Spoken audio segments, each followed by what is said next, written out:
மெர்சல்னு ஒரு படம் வந்துச்சுங்க. இந்த படத்துல ஒரு மிகப்பெரிய சர்ச்சையே வெடிச்சது.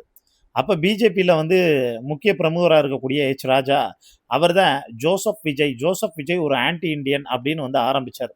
நம்ம தளபதி விஜய்ட்ட இயல்பாவே வந்து பார்த்தோன்னா, ஒரு கெட்ட பழக்கம் வந்திருக்கு. என்னன்னா, அந்த மனுஷனோட ஈகோவ யாராவது டச் பண்ணிட்டாங்க அப்படின்னு நெனச்சுக்கங்களேன், அவரு எந்த எக்ஸ்ட்ரீம் லெவலுக்கு வேணாலும் வந்து போவாரு. எந்த பேர அவங்க வந்து சொன்னாங்களோ, அதுக்கப்புறமும் அவர் எல்லா இடத்துலயும் தன்ன ஜோசப் விஜய்ன்னு தான் வந்து பார்த்தோன்னா பிரகடனப்படுத்திக்கிட்டாரே தவிர, விஜய்ன்னு வந்து பார்த்தோன்னா வந்து பிரகடனப்படுத்தல. இது ஒரு பக்கம் வந்து பார்த்தோன்னா வந்து போய்க்கிட்டே இருந்துச்சுங்க. இது போய்க்கிட்டே இருந்த வந்து பார்த்தோன்னா சிச்சுவேஷன்ல என்ன நடந்துச்சு அப்படின்னு வந்து பார்த்தா, அ இவரு இவரெல்லாம் எங்க வந்து ஆட்சிய பிடிக்க போறாரு? என்ன நடக்க போகுது? அப்படிங்கிற விமர்சனங்களும் வந்து ஒரு பக்கம் வந்து ஜாஸ்தியா வந்து இருந்தது. அதுல நமக்கு வந்து அந்த மெர்சல் படத்துல ஒரு 3 விஜய் வந்து பார்த்தோன்னா ஆக்ட் பண்ணியிருப்பாங்க. அந்த ஆக்ட் பண்ணதுல எல்லாருக்கும் வந்து ஃபேவரைட் ஆனது வந்து யாரு அப்படின்னு வந்து பார்த்தா, அந்த ஃபிளாஷ்பேக்ல வந்து வருவார்ல, ஒரு ஃபாதர் விஜய் ஆக்சுவலா. இந்த அலங்காநல்லூர் ஒரு ஜல்லிக்கட்டு மாரி வந்து வருவாரு அப்படின்னு ஹீரோயின் வந்து சொன்னோனே மாஸ் என்ட்ரி வருவாரு.